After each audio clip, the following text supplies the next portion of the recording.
Thank you so much, Tammy. Thank you, Heidi. And most importantly, thank you everyone for joining us tonight. Today, we are going to talk about ways to access supports and services through the special education system designed specifically to help students secure independent living abilities, supports, and services. We're going to do this through a concept called supported decision-making. If you're unfamiliar with supported decision-making, I'll give you a little bit of background during the presentation, but I really recommend you look at PTSI's website.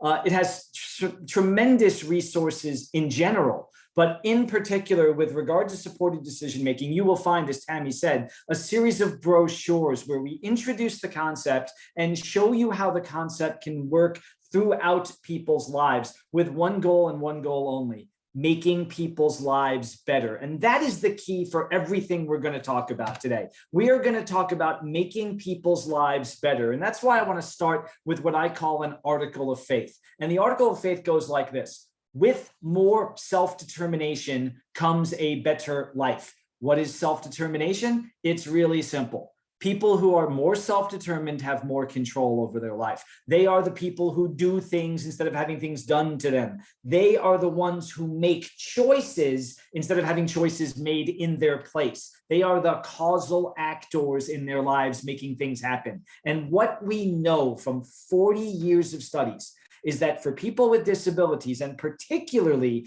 people with intellectual and developmental disabilities, those that have more self-determination, who make more choices, who do more things, have better lives. They are more likely to be independent, educated, employed, healthier, and safer. Which brings me to the first article of faith, and it goes like this: students who have more self-determination skills are more successful as adults. And again, we have decades of studies on this, but students who come out of high school more self-determined, making more choices and doing more things, are going to be more successful adults. They are going to be more likely to be educated, employed, and live independently. And I want to stress that last part because you're going to hear me say it time and time again. Self-determination equals more independence, more education, and more employment. And that's important because, just like we said, if you are more self-determined, you are going to be more likely to reach those goals. So how can we get there? How can we get to self-determination? And the concept I introduce is called supported decision-making. If you want to know what that is, there's a definition on your screen. It's a good long definition. I wrote it. It's a recognized alternative to guardianship through which people with disabilities use friends, family members, and professionals to help them understand the situations and choices they face so they may make their own decisions without the need for a guardian. As I said, if you want, take a screenshot of that. If you Google scholars supported decision-making, you'll eventually find this. It's in textbooks, but if I had my choice, forget it, ignore it, because it's crap. That definition is pseudo-intellectual, intellectually insecure crap. And I regret writing it because it makes supported decision-making sound complicated. What I want you to think about supported decision-making is this way. It's getting the help you need to make the decisions you have to make so you can do the things you have to do. Or put another way, it's what all of us do every single day. Every time you get advice, every time you do some research, every time you go to a colleague or a friend or anyone for advice, you are using supported decision-making. You probably did it today. I mean, think about all the cliches we use about decision-making. Don't go off half-cocked, make an informed choice, get a second opinion. My dad always said, if you measure twice, you only have to cut once. They all mean the same things. Get help, get support, make decisions in an informed way by talking with someone. So if you're too close to a decision about a relationship, what do? You go to a friend and ask for information. If you're like me and you know nothing about cars and the mechanic talks jargon at you, if you're lucky, like me, you have a buddy who knows about cars, you talk to him about it. When one of my kids in school gets in trouble, days that ended in Y, I go to my sister, who is an educational professional. These are your go-to people. Your go-to people are the ones who help you understand the things you need to understand so you can do the things you need to do. And that is what supported decision-making is. plain and simple. It's what you do every day. It's what I do every day. And here's what we know. Research is coming in showing this, that people with disabilities who use supported decision-making have more self-determination. And that's hardly rocket science. If I am making my own decisions, I have more control over my life. And what we know from study after study is having more control over your life, having more self-determination is directly related to your quality of life. And in fact, we just did a study on this. In fact, I'm writing up the journal article as we speak. Last year, thanks to a grant from the Developmental Disabilities Council in Virginia, with the ARC of Northern Virginia, we worked with young adults with intellectual and developmental disabilities. And we encouraged and we empowered them to use supported decision-making. We worked with them and their supporters. We gave them information and support and then said, go put it in place. Go live your life. Go use supported decision-making. And we followed up with them and collected data for the better part of a year. We talked to them. We talked to their supporters. We talked to their family members. We did what we call qualitative and quantitative research. And here's what we found.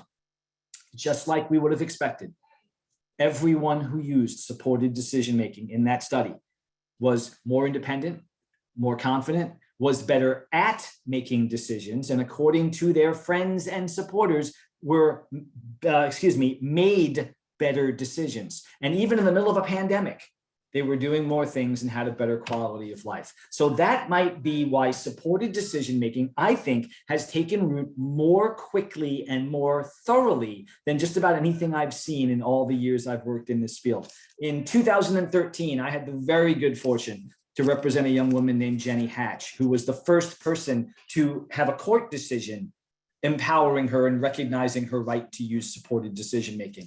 In just the 8 years since then, we've had 14 states, including Virginia, that have changed their laws to have greater recognition of supported decision-making. And all of these entities you see on your screen, the U.S. Department of Health and Human Services, the American Bar Association, the National Guardianship Association, and disability-specific organizations like the Autistic Self-Advocacy Network, the ARC, the National Alliance on Mental Illness, have all come out and supported the use of supported decision-making. Why?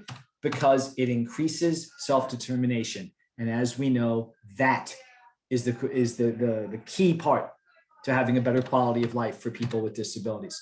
So let's talk about how we get there. Let's talk about how we ensure that young adults have the opportunity to use supported decision-making and build their self-determination. So the first thing I want to do is say this.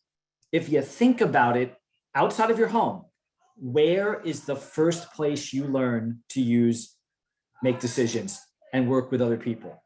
It's school. And in school, if you have a disability, the law that we have to look at is called IDEA, the Individuals with Disabilities Education Act.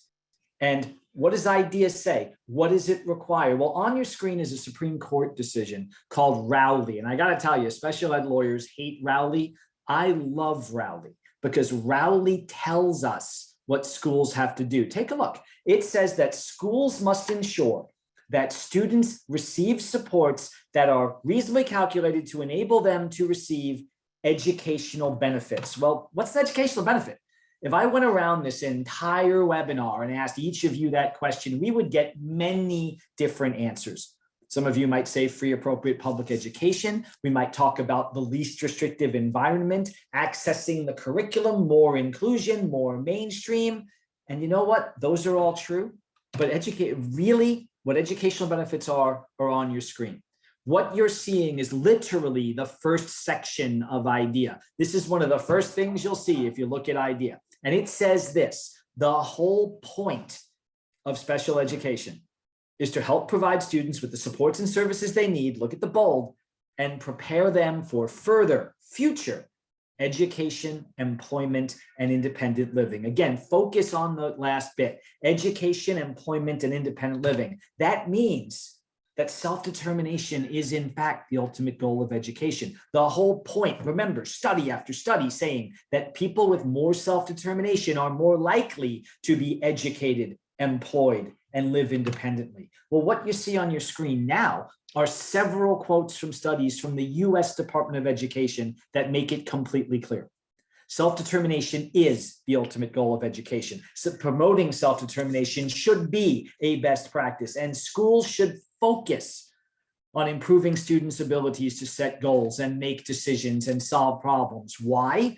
Because the more they do that, the more control they have over their lives, the more choices they make, the more self-determined they are. And go back to our article of faith from the very beginning. Students with more self-determination are more likely to be educated, employed, and live independently. And it is so important to focus on that because we cannot go back in time. The IDEA was first passed in 1973. It's really only 2 generations ago. And what you have to know is this: before IDEA, less than 1 in 5 students, 20% or less of students with disabilities got any type of education. There's testimony from Congress that people weren't allowed in the door. So what IDEA did was it opened the doors to school, because before it, all the things that we want for our children as adults, all of the opportunities to work, to socialize, to live independently were not attainable because they didn't have the opportunity to learn and achieve. And yet here we are, 50 years later, again, only 2 generations, at a time when we have a law that says that schools should be enhancing independent living. Remember, independent living is a primary goal of special education. But even with that, here's something we know from studies, is that schools are the #1 referral source for guardianship. I was part of the study you see on the screen. We went around the country and we asked parents and we asked guardians, what was the first clue that you got to seek guardianship? What was the first push you received or suggestion? You know what? We were expecting to hear lawyers, family members. Nope. #1 with a bullet, schools. That schools are the one telling parents, when your child turns 17, you better get guardianship, because when your child turns 18, you're not going to be allowed to come to an IEP meeting. Or telling parents at age 18, when are you getting guardianship? Because you're not going to be allowed to work with your child's parents, teachers, or see records unless you're the guardian. By the way, that is factually and legally untrue. So what we need to do, if we really want to focus on independent living, if we really want to maximize students' abilities to live independently, to work, to be educated, then we have to get away from guardianship and dependency being the default option and focus instead on self-determination. Focus instead on what, yes. We have a question that I think relates to exactly what you're saying. It says, can we be our child's guardian but still give her self-determination while protecting ourselves from liability? Well, liability, I'm going to answer the question this way. Anyone can maximize self-determination by giving a child more choices. I am what you call a guardianship agnostic. I don't think that guardianship is a good thing or a bad thing. I think it's an important thing. And like every important thing, it should be thought about. But I never say bad things about guardianship in theory. My sister is my godson's guardian. Thank God for it, because she does exactly what you just said. She empowers him. She helps him make more decisions, and he does far more things than he can't do. My answer as a general rule about guardianship is this. I'm not going to tell you what to do with your child because I don't know your child and I don't know you. But I am going to say it's an important enough thing to think over and not rush into. So if you have considered every single option and nothing else has worked, guardianship can be a very, very good thing. If you have been pushed into it without attempting alternatives purely because someone has told you you'll be liable if you don't, then you might be taking away opportunities from your child. All I can tell you is what the science says. Greater self-determination equals better quality of life. And there's never been a study that's found that guardianship has enhanced quality of life. So that would be the way I'd answer that. I can't give specifics about your child, so I don't know your child. I'm assuming that you, like every parent, would do everything you can to make your child's life as good as possible. So I hope that that is exactly what we'll do and what we'll talk about together.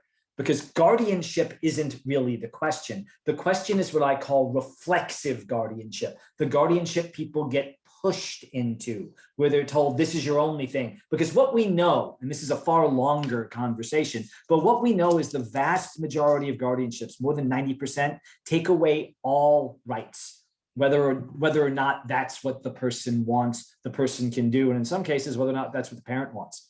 So when we're taking away rights, we have to be really careful, because that's when we can cause harm, according again to research. So if we focus on self-determination from day one, if we build self-determination and decision-making from day one, we may see that guardianship isn't needed. In other words, if self-determination is the default option, if we're not talking about guardianship at age 5 and 6 and 7 and 13, then we have an opportunity to build skills so that guardianship may not be needed, or that guardianship won't be needed unless it's truly needed. And that's what I mean. We should be having self-determination and decision-making in every IEP as soon as possible. That is what I'm here to preach, is that we as parents and advocates should be pushing schools to include self-determination and decision-making skills in every single IEP. I'm going to show you how we can do it, but let me just give you one example.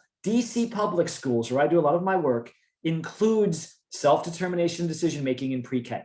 I have worked a lot with their special education coordinator, and she says, we have got 3-year-olds talking about their networks, which I admit to you is a funny concept, because it sounds like you've got a 3-year-old on the playground with friends all around them, asking for help making that difficult cookie versus cracker, apple versus orange juice decision.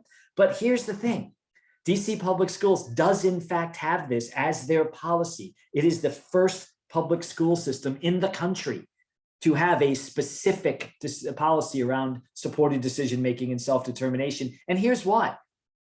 If you've got a 3-year-old with a network making a decision about apples versus orange juice and knows that it's his or her decision to make, then what you've done is created a habit. You've created a process that student knows it is my decision to make and I should seek out help to make it.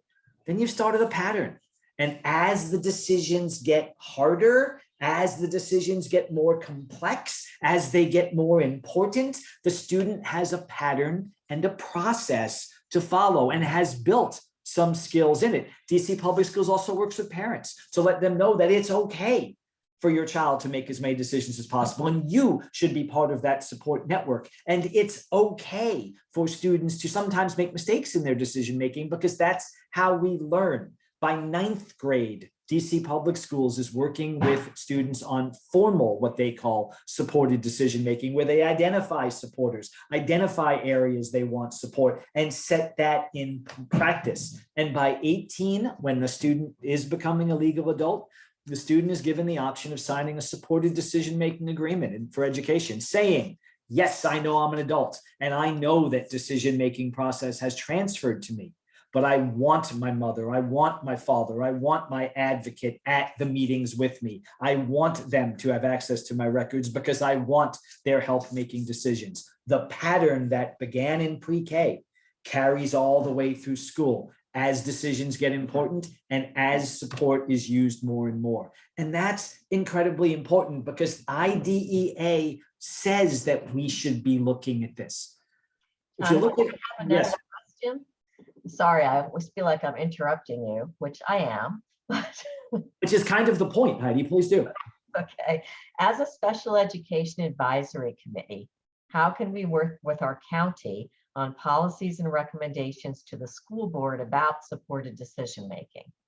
Because in my opinion, and as I'm going to show you, supported decision-making is actually completely consistent with the requirements that already exist. I'm going to show you this in a few slides, but supported decision-making is baked in to the special education system. The next webinar we do, I'm going to show you how it's baked into the vocational rehabilitation system. That is the beauty of supported decision-making. It doesn't come out of left field. Like I showed you, it's what we do every day, and it's what's already required. I mean, consider what IDEA says has to be done for the IEP process. You've got to have a meeting, And at that meeting, you're supposed to be creating a plan that meets the student's needs after looking at that student's unique abilities, getting input from the student on his or her preferences. And the whole point of the IEP is to help students be more prepared for education, employment, and independent living. So let's talk about how we can do exactly what that person asked.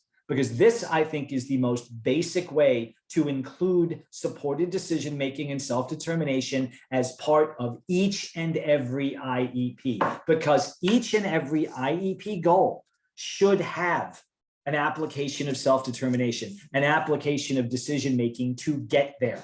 Consider this. I imagine many of you on this call have been subject to what I call the tyranny of boring goals.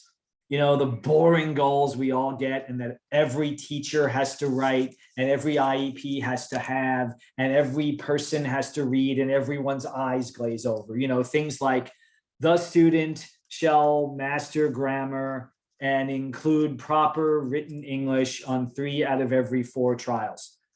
That's a boring goal, and this absolutely has no motivation to do it. Consider, if it's just the student shall use proper grammar 3 out of every 4 times, what happens if you don't? You fail. You get the big either working towards standards or not meeting standards. There's no building, there's no skill building, there's no opportunity building. What I talk about and what the US Department of Education has talked about are taking those boring goals and making them individually based. That includes student self-determination as a part. I call them for shorthand I statements. I mean, consider this. Instead of the boring goal, the student will use proper grammar 75% of the time. Think about this one. I will work with my teacher, my counselor, my aide, whoever, to pick subjects I am interested in and write stories using proper grammar in at least 3 out of every 4 times. That is a picture-perfect IEP goal. It is specific as to the subject, it is measurable, and it has an objective tied to it. But here's where it's different than the boring goal. Without ever using the words self-determination or decision-making, we are including those concepts in this goal. I will work with my teacher. The student has a responsibility. The student must act and do things. I will work with my teacher, my supporter, whoever. I am going to collaborate with someone. I am going to get information from that person and assistance from that person. And then I will take the obligation to pick the subject and write the story. And then I have to use proper grammar. And what happens then if you don't use proper grammar? You go back and you work with your supporter a little bit more. Maybe you revamp the type of story you're writing. Maybe that leads to studying different types of writing methodologies. What we know, though, is that a goal like this puts self-determination front and center. Consider this one. And when I do these live, I ask the audience for help on this, but I know that's unwieldy. But in your head, consider this boring goal. The student will reduce the number of times she is late by 50%. Again, this would be what they would call an independent living or school performance goal. It's specific, it's measurable, so it fits. It's also boring. What happens if you're late? You get the big unsatisfactory. You get the not meeting standards. What skills is this building? What goal is it serving? Now think about a way in your head to make this a useful, proactive, and skill building goal. Consider this one. I will work with my counselor, my aide, my parent, my teacher, whomever, to develop a plan that will result in me being on time for school more than 50% of the time. Again, it's specific, it's measurable, it fits all IEP goal requirements, but look what it does differently. I must take charge, I must be self-determined, will work with my supporter, must develop with that person a plan that gets me to school on time. You know what happens if you're still not getting to school on time? You go back and you make a new plan. You add more details, you do more specific things. You now have a goal to reach and a methodology to get there. It's not pass-fail anymore. Now it's about the process, it's about the journey, and the student is taking charge. I mean, consider the IEP meeting itself, and this goes directly to the question we received a second ago. Think about what an IEP meeting is like and what it's supposed to be like. I talk around the country, and yes, I've heard many IEP horror stories. You know, everyone's talking at me, no one is working with me, but consider what we're supposed to do and consider what best practices are. They're called the student-led IEP. This, again, is what the US Department of Education recommends. It is a best practice. Student-led IEP goes like this. Rule number one, get your student to the IEP meeting. Every student should be at his or her meeting every time, if at all possible. The student can only stay 5 minutes, so be it.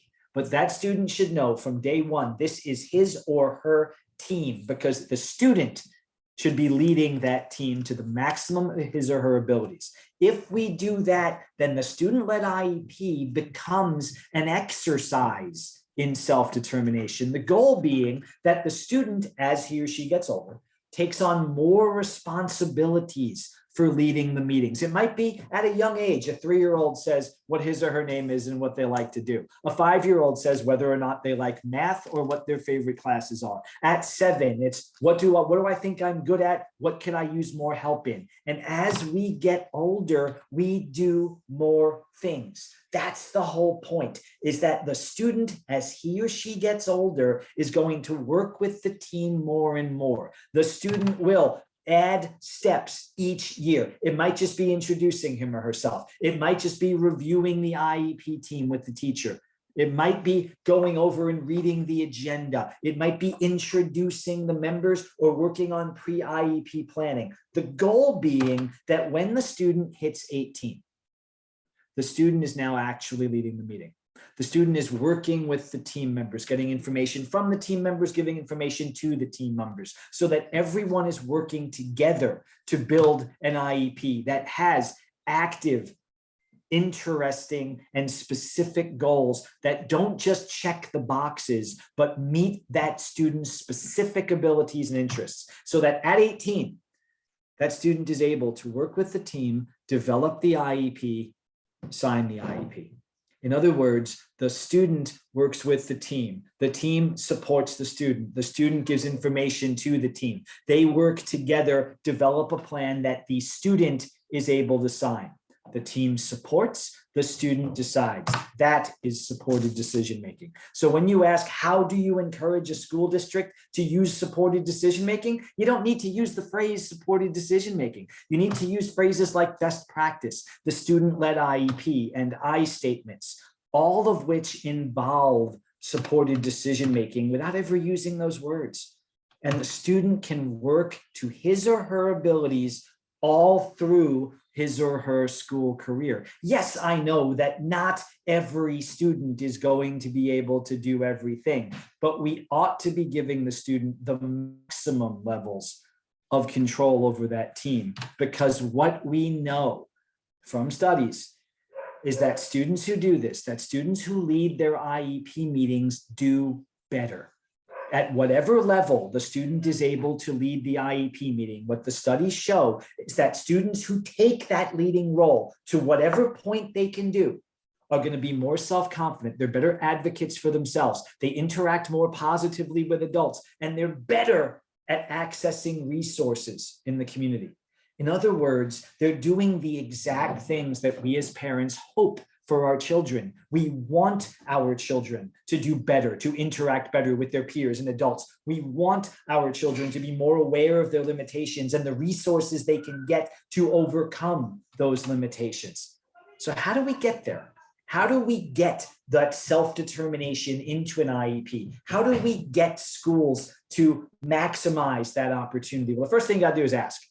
If I'm a parent, my very first interaction with the school, I'm asking what their policy is on developing self-determination and decision-making skills. They may not have one.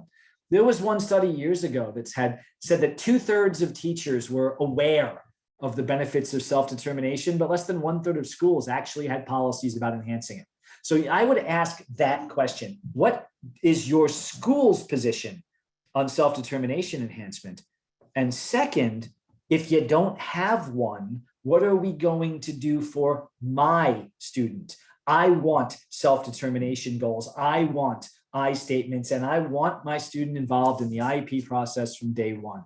I still talk to people around the country who are told they are discouraged from bringing their students to the IEP meeting. I cannot recommend more to the maximum extent you can. Get that child there. It's the child's team and the child's life.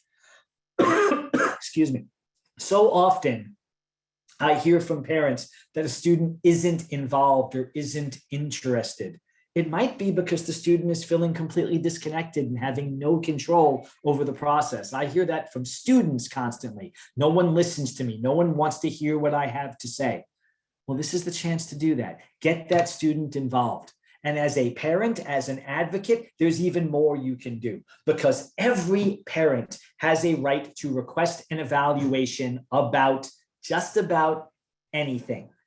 I mean, consider anything that impacts a child's opportunity to receive a free and appropriate education, you can request an evaluation for. Well, consider this. We already know that a free and appropriate public education, or FAPE as we call it, involves receiving special education and services that are designed to prepare students for independent living, for education, for employment. And what do we know that is directly related to education, employment, independent living?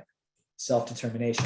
So here's a way to ask for an evaluation. Steal my language. This is a letter I have used multiple times to request an evaluation. Dear school, dear special education director, dear teacher, dear someone who is in a decision-making position at that school.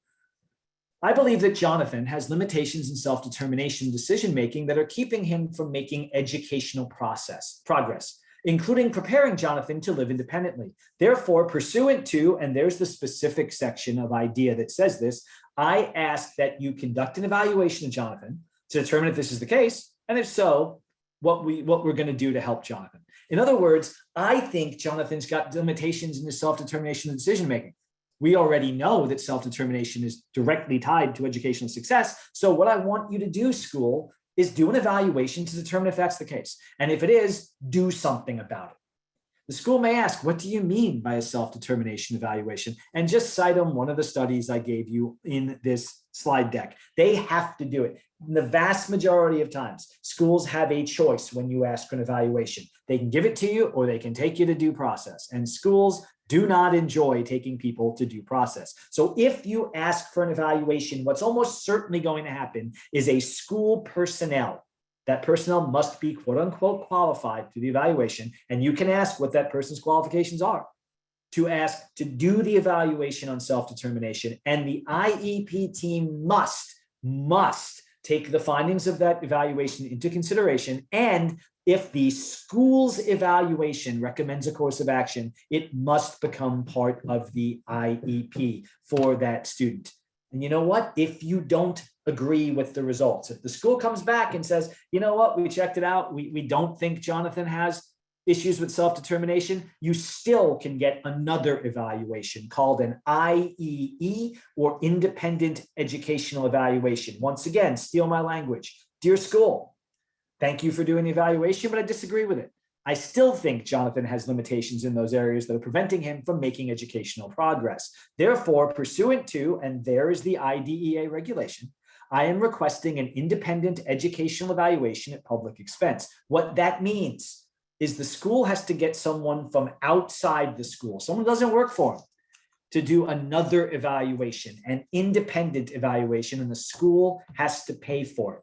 Now, they may ask you to help identify someone to do it, and they're going to be able to say to that evaluator, you have to take the money, we'll pay you, but they still must find a way to do the IEE. And whatever the results of the IEE are, the IEP team must include it and take it into consideration when creating the student's goals and objectives. So that is two opportunities to have fresh evaluations of your child to determine if there are areas of limitations around self-determination and decision-making, which, as we know, are the key areas when it comes to quality of life, not just for in school, but out of school. Remember, students with more self-determination do better in school and out of school. So here's yes. Before you move on, We have a question. Are the qualifications for who can do these evaluations listed on the DOE site? Specifically, where could one find the qualifications? My feeling is that this is something that schools don't often do and sometimes don't have any idea about. But what I do know is that the IDEA laws and regulations aren't optional. So if they are to ask what qualifications are you looking for, the answer I generally give schools is, you're the experts, you tell me. I can give you some study citations, but what you need to do is find someone who can do this. It's hard enough being a parent. It's harder being a parent of a child with disabilities because you have to be so much more than a parent. You have to be the educational advocate, the lawyer, the medical advocate. Don't also make me the researcher would be exactly what I would tell the school. This is what they're already supposed to be doing. So I would be willing to work with the school in discussing qualifications. But if they were to ask me to define them, that's not my job. And we have another participant asking what types of tests would be helpful in determining this. Excellent timing, because that's the next thing I'm talking about. Evaluations on self-determination can be as simple or as complex as need be. Here is just one example, and this is a Virginia project called I'm Determined.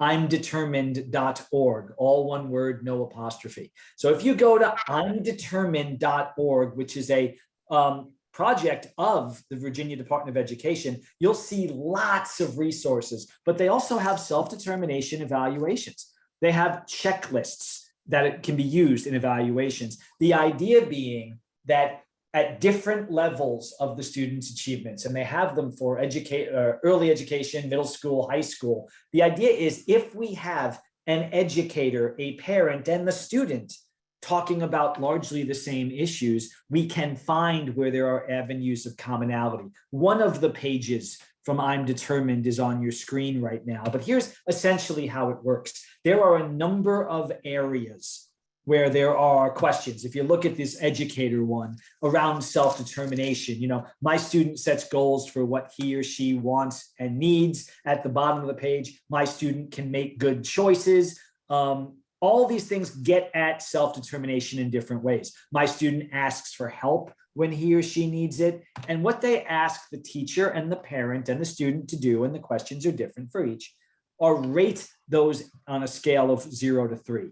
If it's 0, then the student, for example, the student feels in control of his or her life. A 0 is they don't feel in control. A 3 is they feel very in control of their life. And we go through those areas, and those scores, if you will, help us identify areas where a student may need assistance in self-determination. If we're looking at, for example, this teacher one, where it says, my student can make good choices. That's the second one from the bottom. If the teacher rates that a 0 and the parent rates that a 0, my child can make good choices, and the student rates it a 0, I make good choices, then it's pretty clear that decision-making is an area of limitation and challenge for that student. Look in the middle of the page. My student knows what he or she needs, what he or she likes, and what he or she enjoys doing. Bunch of zeros on that indicate a very low level of self-determination and identifying needs and going after them. These are ways that we can identify areas of limitations, excuse me, in self-determination and decision-making. So we look at a teacher score, a parent score, a student score, and we say, what are these telling us? If any of you have ever done any psychological work, this is just like, in my opinion, a test like the Vineland or an ABAS, where we ask a teacher and a parent to answer questions about adaptive skills. This, to me, is self-determination as an adaptive skill. It gives us information about what that student does, how the student does it, and what that student wants to do. From that, we find areas of need that can then shape our goals, that can shape the student-led IEP process. Because again, remember, the more that student is involved directly in his or her goals in the process, the more self-determined they're going to be and the better results we're going to have. Now, the I'm Determined is not a magic bullet. It's one example, but it's an example that's already here in Virginia. That's already been done here in Virginia. So if someone asks you, what kind of resources can we use? Good news, Virginia is a pioneer in this. And now if we build those self-determination goals, if we identify where there might be areas of limitation in self-determination and build goals around it, then good things happen. Because as studies have shown, that creating and implementing goals focused on self-determination result in students doing better in school and out of school. So again, to the person who asked, how do you advocate to the school division to include self-determination and decision-making goals? The science. This is exactly what every teacher got into this field for. It is what every educational advocate got into this field for, and it's what every parent wants for their child. At the end of the day, we want students to do better in school, and we want students to do better out of school. We want students to do to get along better with their peers, to relate better to adults, to be able to access supports and services better. And what we know is the key to all of these things is enhancing self-determination. So again, consider some I statements that could work. I will work with my counselor to create a budget where I have to save and spend money every month using higher amounts of money every month. I love that goal. That's a math goal. Consider how boring goals are. It used to be. I mean, remember times tables, parents, if you're as old as me, or memorizing your multiplication tables and your division tables, and who cares? But if we start talking about money, if we ask a student to work with a counselor and say, okay, you are going to create a plan. You are going to create your own budget. You're going to have X dollars each month, and you have to figure out what to spend it on. And you can only have 3 things that cost this much. What you're creating for that child is 1, a sense of control and a sense of self-determination, but 2, you're enhancing math skills. Because if I only have $1,000 to spend and the 5 things I want cost $2,000, I have to do some math to figure out what I can get and what I can't get and what choices I have to make for what I have to get. So that first goal is all about math, but it's all about also self-determination, decision-making. I will work with my team to identify 3 jobs I'm interested in, a great transition goal. I will work with my aide to develop strategies for how to stay calm when I feel like getting angry. We have so many times, again, across the country, I see students tagged with what I call bad kid syndrome. Schools giving up on a student because it's frustrating. A student has quote unquote outburst or is oppositional, and that all of the disciplinary measures aren't working. More than once, I have said to the school, have you asked the kid what would help the kid feel better? Have you given the kid an opportunity for input? Working with my aide to develop strategies. If they don't work, what happens? Come up with different strategies. Every one of these goals, notice none of these goals say the word decision-making. None of them say self-determination. And all of them build self-determination, and all of them involve decision-making. And that's important because supported decision-making, getting the help we need, having goals like this and working with people is absolutely 100% consistent with what we know are educational best practices. Remember, study after study. Schools should help students improve their goal setting, their problem solving, and their decision making. Why? Because that enhances self-determination. And why is that important? Because we know self-determination is tied directly to better student performance and better adult lives. And yet, I go back to the point we made before. Even with all that, we are still finding that schools are the #1 referral source for loss of rights, that schools are the #1 recommender of guardianship. During the Obama administration, I met with the then Secretary of Education, along with representatives of the Autistic Self-Advocacy Network and the ACLU, just to ask them to write a letter that said, dear colleague, cut it out. Schools shouldn't be involved in that conversation. They have no place to be recommending guardianship. And yet what we know, the National Council on Disability found this just 2 years ago. There is a school to guardianship pipeline. And here's a sad truth. The fastest growing segment going into guardianship are young adults aged 18 to 24.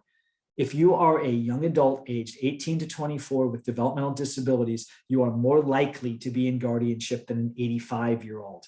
That's not to say that some people don't need guardianship. Again, I'm not here to say we should never need it, but I am here to say it's concerning that so many are going in when there are so many ways to make people so independent, when we have so many programs and so many supports and so many services and so much technology. We have opportunities to build skills. And when people are being pushed into guardianship without being told about alternatives, it's a frightening thing, and it can be very harmful to the student. Because why do people go into guardianship in the first place? I always like quoting this study because I think it nails it pretty well. Guardianship happens when society thinks that people can't, quote unquote, take care of themselves. They can't take care of themselves in the manner that society believes is appropriate. That makes sense, right? If you're unable to take care of yourself, manage your finances, make decisions, you should have a guardian. That's kind of been the culture we've had going back about 2,000 years to the Roman Empire, who passed the first guardianship law. So what I want you to think about are all of the ways that we can use supports and services available in school to help students learn to take care of themselves. Everything you see on your screen now is already required by IDEA to be in IEPs. Related services, including therapies. Independent living skills is supposed to be an entire section of IDEA, and what I call functional goals. Goals that have not just the boring language, but that have an actual end point to them.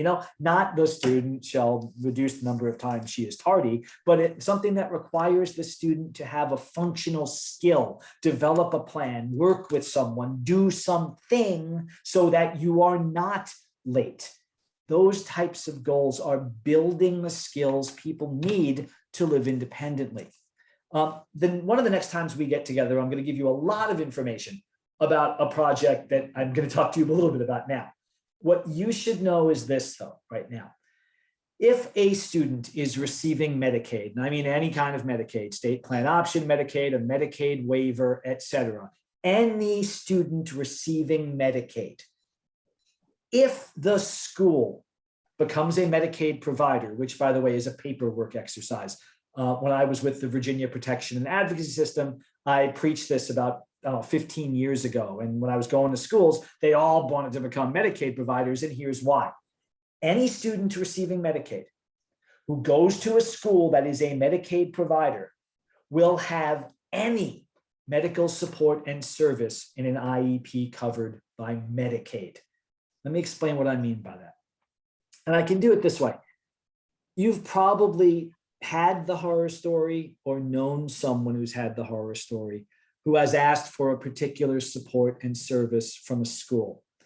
And the school has refused it on the ground that what you're saying is not something that happens in school. We're not seeing that behavior in school. We're not seeing that limitation in school. Or alternately, they are receiving an offer of supports and services that is vastly undercutting what's needed. 3 hours of occupational therapy, no wraparound services, no summer services.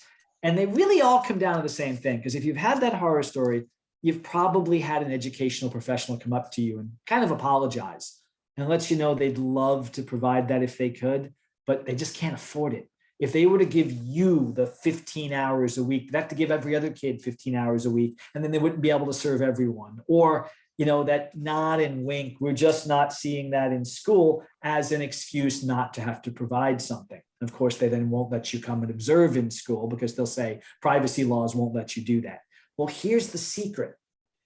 On your screen is a link, and that link comes directly from the federal government in Medicaid, okay? And it says this: students that receive Medicaid are also receiving a program called EPSDT, stands for Early and Periodic Screening, Diagnosis, and Treatment. And I'm going to spend a lot of time on that in a couple of webinars. But for now, just know every student 21 years old or younger who gets Medicaid gets EPSDT, okay? If a student is getting Medicaid, and the school decides to become a Medicaid provider, then anything medical you put in the IEP, and there's an art to writing things to be medical, I admit to you, you have to say that the supports and services are medical in nature, occupational therapy, speech therapy, behavioral therapy, whatever, make them medical, work with your school, is paid for by Medicaid first. It is the only time when Medicaid pays first. Every other time, Medicaid pays last. For students, they pay first. Now, think about what that means. The school no longer has to say, we can't pay for this because then we'll have to pay for it for everyone else. Or we're not seeing this in school as a way to get out of paying for it because Medicaid pays first. Through this project, through EPSDT, I have gotten schools to pay for extended school year, for wraparound services, for supports and services, for assistive technology, because the money comes from Medicaid. So that's what I want you to know for this section. Ask your school, are you a Medicaid provider? And if not, why not? Give them information. Give them this site that Medicaid providers, that are schools, get paid by Medicaid for medical supports and services.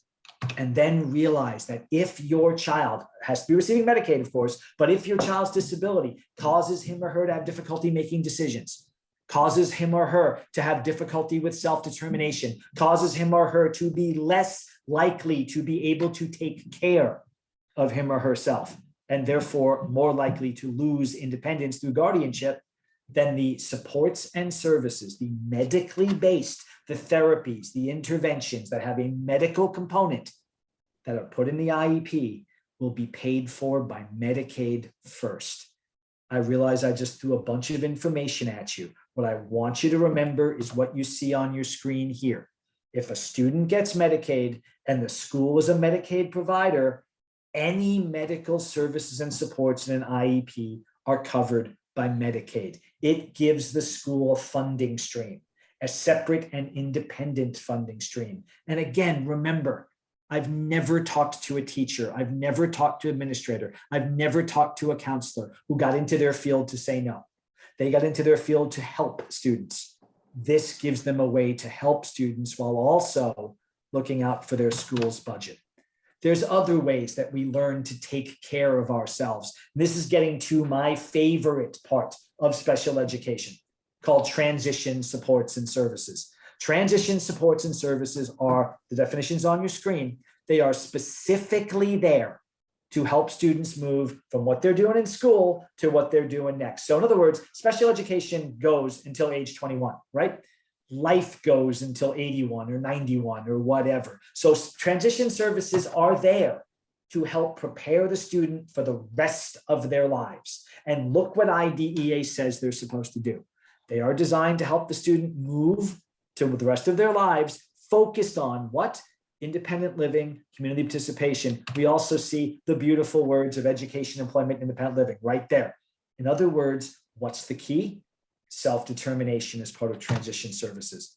And by law, they've got to start by 16. In Virginia, you're starting them at 14. So from 14 to 21, for 7 years, you are able to focus on the next things we want in life, the things that are going to lead us to where we want to go and where we want our children to go, to those education programs, to work programs, to independent living programs, to opportunities to live our best lives. Because the problems that we face time and again, and I've heard this from parents again across the country, is that there's no plan for what happens after school. We don't know who to go to. We don't know who to talk to. We don't know who to get services and supports from. Well, through transition services, what we're doing is taking out what some experts call a fragmented system of services that doesn't create a plan, to create a more consistent set of supports to help prepare students for the future. There is someone with her hand up, Alea Holly. I'm happy to take a question.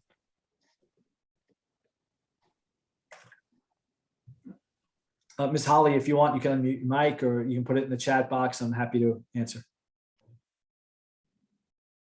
Anyway, Heidi, interrupt me if it. Yeah, I will. I don't know if people, Tammy, can people unmute themselves? I have to do it, but I'm looking for a hand up. I don't see it. So, It just went down, I guess. But Ms. Holly, if you would oh, like she to- said, sorry, wrong click. We're No good. problem.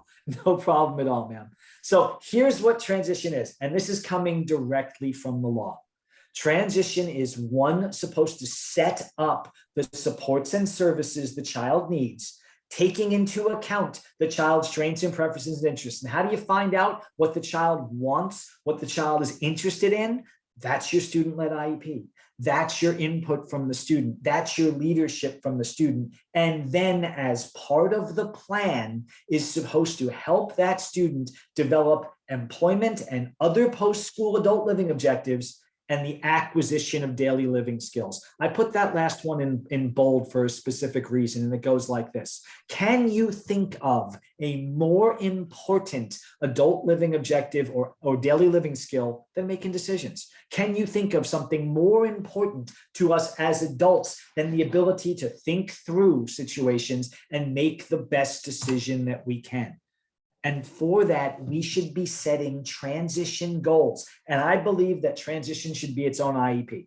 So often we hear that transition is the last thing that's talked about, and it's a box checking exercise. Do you want to go to college? We'll talk to a counselor. Do you want to go to work? We'll refer you to DARS. No, transition should be its own meeting with its own goals that allow you to develop short and long-term goals with and for the student, identifying those areas where the student wants support, where the student prefers it, identifying these supports and services that will help the student move from school to post-school living activities and get the vocational goals they want, the employment they want, the education and services they want so that they can live independently.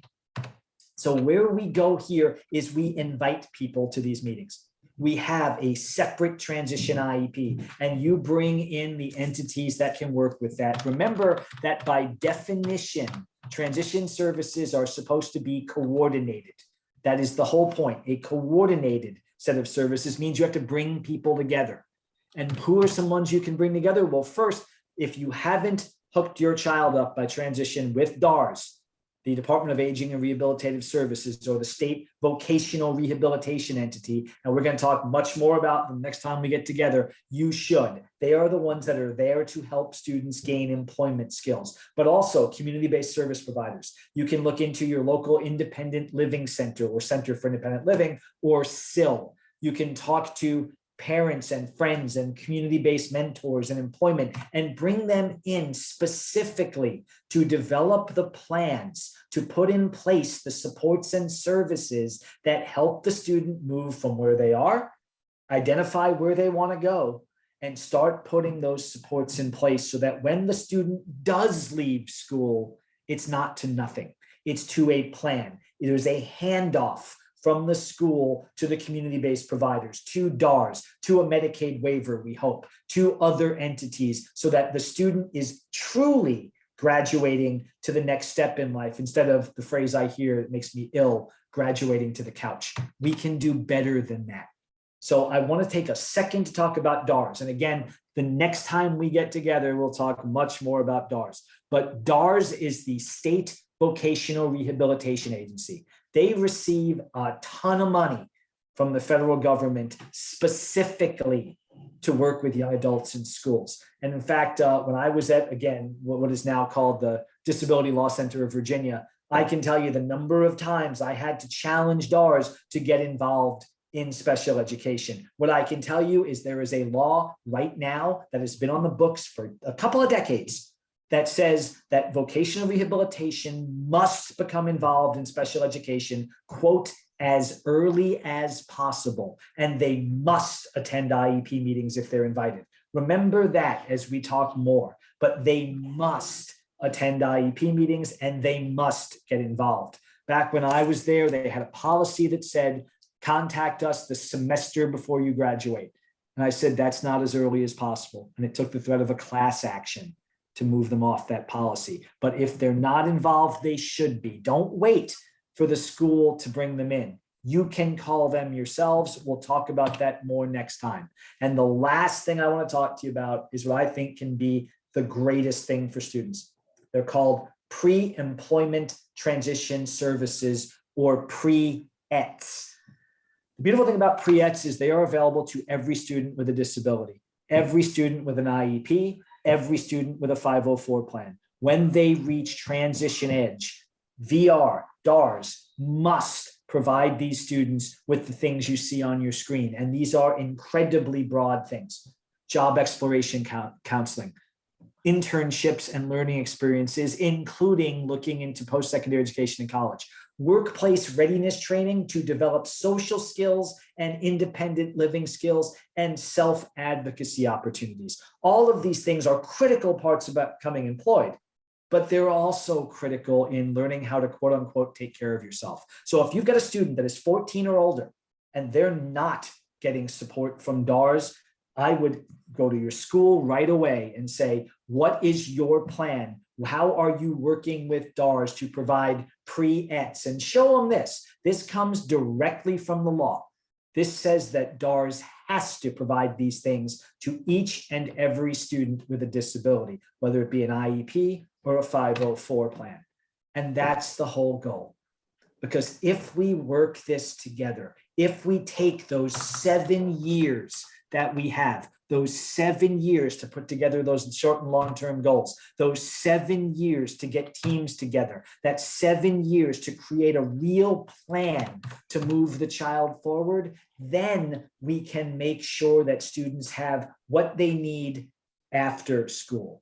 They have the daily living skills they need, necessarily including decision-making, necessarily including self-determination.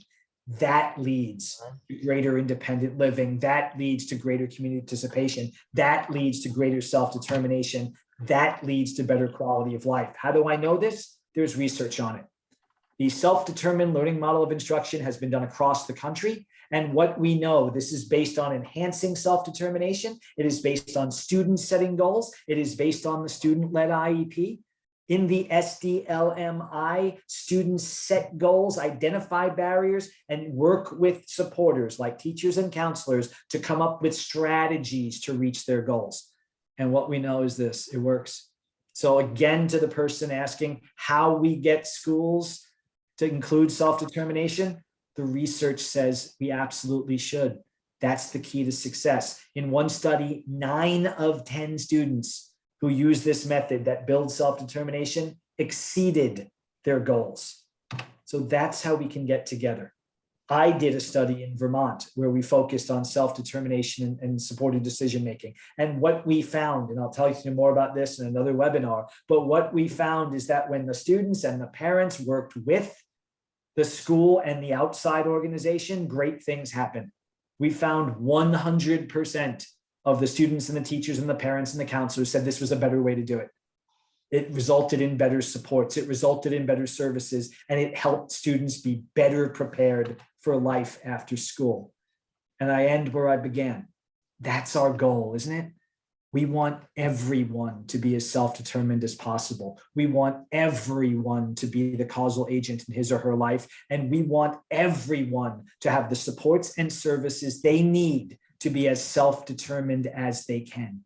And if we do that, and we do that together, if we demand it of our schools, and then we live it by working with our schools, then our students will reap the benefits of 40 years of research that says that more self-determination equals a better life. Thank you so much for being here. I am happy. I know that we've run over time, but I'll stay as long as you have questions. So I'm happy to answer anything that you have.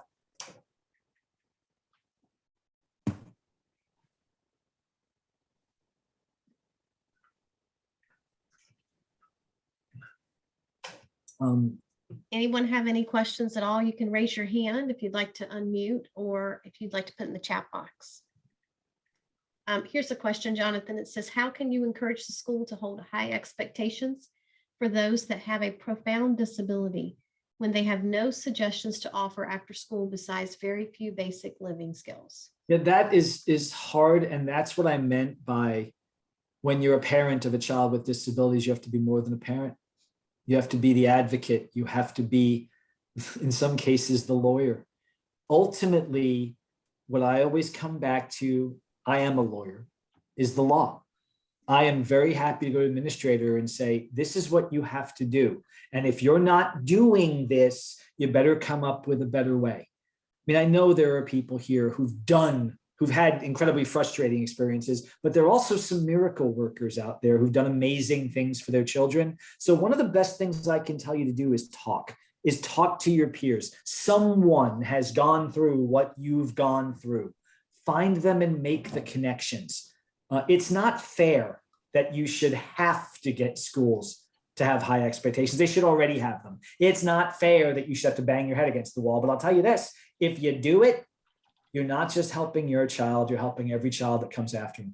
Because I can't tell you the number of times I've gone to a school and said, remember what we did for Jonathan?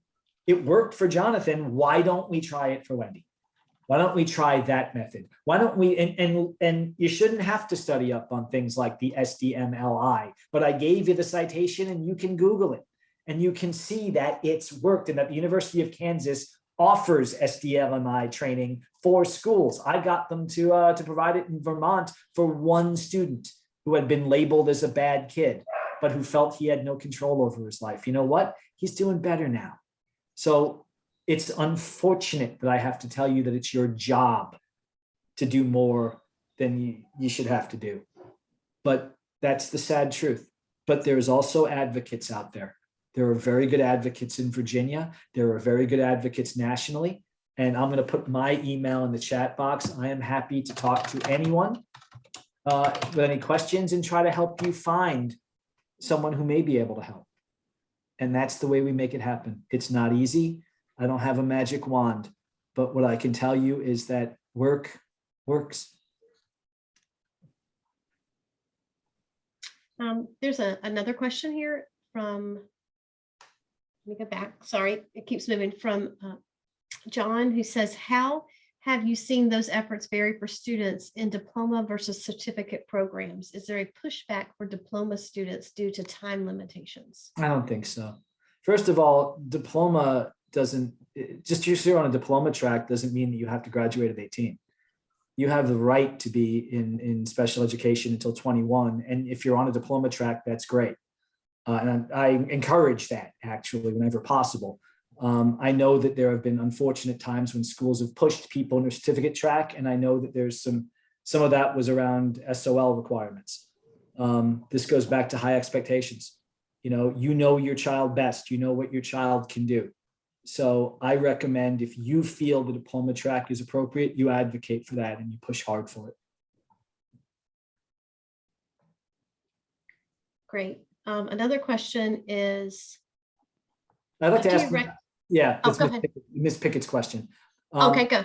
What do you recommend for high functioning college bound students who need help with medical appointments? I understand that at age 18, I cannot help my kids without legal intervention.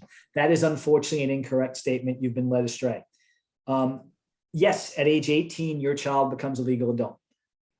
And part of the reason why schools are the #1 referral source, or IDEA requires schools to tell parents when a child turns 17, at age 18, the child becomes a legal adult. No one told my parents that, because everyone becomes a legal adult at age 18. The problem is, after that, the myths come up where they say your child's a legal adult, you can't do anything without legal intervention. It's just not true. Because if your child is a legal adult, then your child has the legal right to share information with you. It's one of the reasons why I feel supported decision-making and self-determination should start so early, so we make it a pattern. So it's a natural thing where the parent is still involved. So your child can authorize you to provide that help with medical appointments, or alternately, your child can choose supporters to do exactly that. And there are organizations that can help with that. Centers for Independent Living. The DARS can help with medical and mental health care. Medicaid waivers. All of these have opportunities to help people create plans and put supports and services into place. Don't fall into the trap of feeling that there is nothing you can do. Because at age 18, yes, your child gets legal rights. That's a good thing. It does not mean your child will not involve you in their lives, especially not if you've prepared them for this moment all along. If it's just something at age 17 years, 364 days, you say, oh my God, I'm going to try this new thing that no one's ever heard of course that's scary. But if we start talking about it at age 3, at age 4, at age 5, like DCPS does, if in 9th grade, we're setting up processes, and at 18, we've done a supported decision-making agreement, then it's a perfectly natural thing to involve supporters in life. We all do it anyway. That's why I say start early. That's why the title of this was Start Early. If we start early, then we make it much easier on ourselves later. And I'm going to mention, Jonathan, and if your child is going to be going out of state, I have a son who went to college out of state and had no disability, but just went to college out of state. We did choose to do a power of attorney for that very situation. If he were, as a mom, you sometimes think the worst case scenarios. If he were in the hospital and was unable to say to them, my mom, you can tell my mom, and I'm, trying to drive to him, that there would be something on file that said they could give me. But again, they also could just do a simple, you go to the doctor and they say, who can you give information to? And you just document it on that. So that we didn't know that at the time, so thought we needed to do a power of attorney to actually do that. POAs are great. And Amos in the chat box asked, are POAs a good idea? I love POAs because POAs, powers of attorney, a POA, I'm voluntarily giving you rights. I'm telling Heidi, I want you to do certain things for me, but I can also say how she's going to do them. And in the webinar we're going to do after the next one, I'm going to show you model language for that, where we can say, Heidi, I'm giving you the authority to make medical decisions for me, but here's some decisions you are never going to make. And before you make a decision, you're going to consult with me first. And you are going to do what I would do if I was able to make that decision, not what you think is right. So that is to me so much more preferable than just a blanket grant of authority. And we can do a power of attorney where I don't lose any authority. I can say, God forbid something happens to me, Heidi, I want you to make decisions for me. In the meantime, I want you to help me make decisions. So I'm authorizing you to come to the doctor with me. I'm authorizing you to be on the phone or the telemedicine appointment so that I understand the doctor and the doctor understands me. I've given Heidi no rights other than an assignment to be there. And just like that, again, without ever using the word supported decision-making, we have created a supported decision-making agreement. Mm-hmm. There's a question down that line about where, decided to do supported decision-making power. Do you recommend a general power of attorney, medical, financial, educational? And if so, where can I find templates of those? Well, yes, in fact, I do. Virginia does not currently recognize what is called a supported decision-making agreement. And I never recommend that someone do something that doesn't have legal force in their state. While many believe in it, I would not do something. So in Virginia, especially, I'm a big believer in powers of attorney. I'm going to be discussing some opportunities for that, I believe, in our March webinar. I'm very happy to consult offline. There are resources out there with model language. I hate to do this because I sound like such a tool for doing it, but I wrote a book with model language in it that I'm happy to talk to people about. But that's the key, is finding what works best for you. And there are plenty of model language out there. If you go to supporteddecisionmaking.org, which is the website of the National Resource Center for Supported Decision-Making, I'm the project director of it. We have model supported decision-making language that you can adapt. Just remember one thing, there's no one way to do it. So don't look to the one true form, the one thing. Look for models and then adapt it to what works best for your child and your life. Great. Allison had a question and it says, sorry, it just moved on me. Here we go. If you go, the diploma track, what special education transition services would you recommend after the student finishes the general education courses? Well, they're gonna, when you're finishing up the general education courses, they're gonna try to graduate you. But I think it's while you're on the diploma track, looking at those other supports and services. And again, Tammy, please feel free to share my slide deck with anyone who wants it. But if you, I will. if you look at that language from IDEA about transition, it's not just about education. Transition services include things like employment programs, linking to community services, linking to adult-based supports, linking to independent living and community-based organizations. So transition is not primarily, in my mind, about the educational part. That's part of the IDEA process anyway. You're doing the IEP to meet your educational goals. Transition is about developing all those other things that are designed to take you from when you're leaving to the rest of your life. So what I want you to think about in transition is less about the education programs. That's going to be taken care of anyway in the IEP process, and more about what comes next and what do I want, and more importantly, what does my child want to come next. Great. I'm not seeing any more questions. Anybody else with any more questions before we close out tonight? Any other questions?